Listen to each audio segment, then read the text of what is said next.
I ask consent to have a colloquy with the senator from Maryland. Without objection. Thank you, Mr. President. The senator and I have done a lot of work together on an issue that is a genuine threat to our national security. And that's the threat of Chinese telecom companies stealing our technology, infiltrating our telecom networks, and hacking into the data, not just of our government or our military, but also private citizens.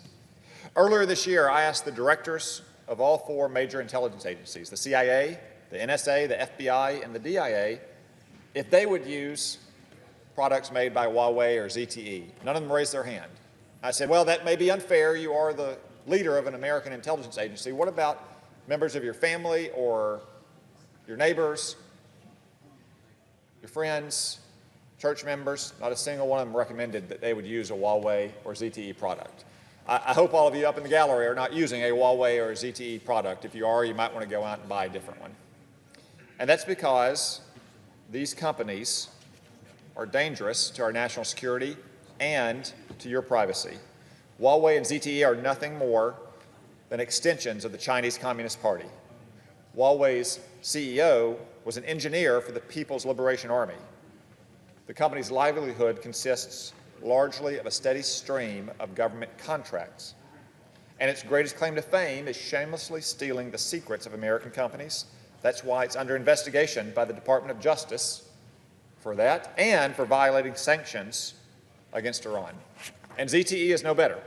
It broke our laws by doing business with North Korea and Iran, and then it lied about it to U.S. investigators. That makes it a repeat offender. That's why General Nakasone, the new director of the NSA, committed at his confirmation hearing to educating all of our allies about the threat that companies like Huawei and ZTE pose to the civilized world.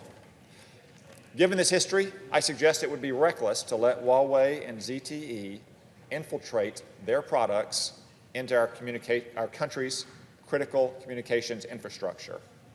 Whether it's routers or switches or any other kind of equipment, allowing them to do so would give the Chinese government a backdoor into our first responder networks, our electric grid, and a lot more than that. That's why the Federal Communications Commission proposed a rule to prohibit the use of universal service funds to buy equipment from these firms, and why I and a number of other members have urged the Department of Agriculture to do the same thing with RUS funds. These companies have proven themselves to be untrustworthy, and at this point, I think the only fitting punishment would be to give them the death penalty. That is, to put them out of business in the United States. The only reason Huawei is the second largest smartphone maker in the world and ZTE the 4th, though, is because we've let them run wild for too long.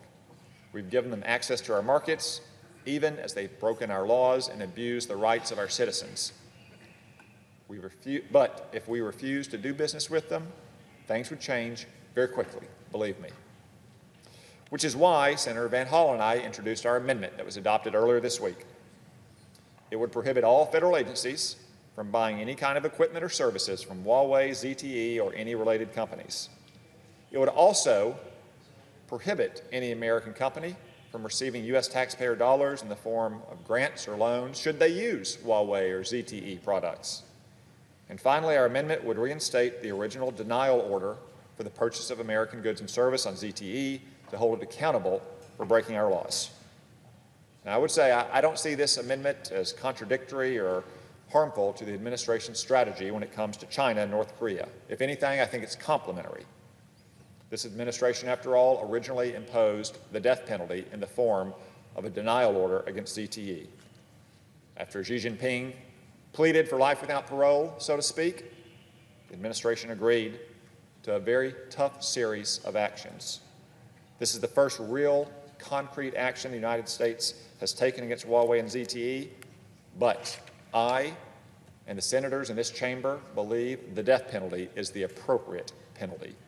Just as our maximum pressure campaign brought North Korea to the table, strengthening our sanctions on ZTE will show China that we are finally serious about stopping its theft of our intellectual property, preventing it from infiltrating our communications network, and from violating the privacy rights of our citizens.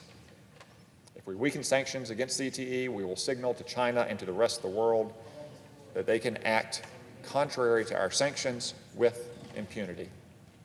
That's a message that we cannot afford to send, and that's why I'm pleased that the Senate agreed to include our amendment in the National Defense Authorization Act. And now I'd like to conclude by turning to the Senator from Maryland, with whom I've worked in such a constructive fashion on this matter, not only on this legislation, but in the Senate Banking Committee, and ask him how he sees the threat posed by Huawei, ZTE, and companies like them.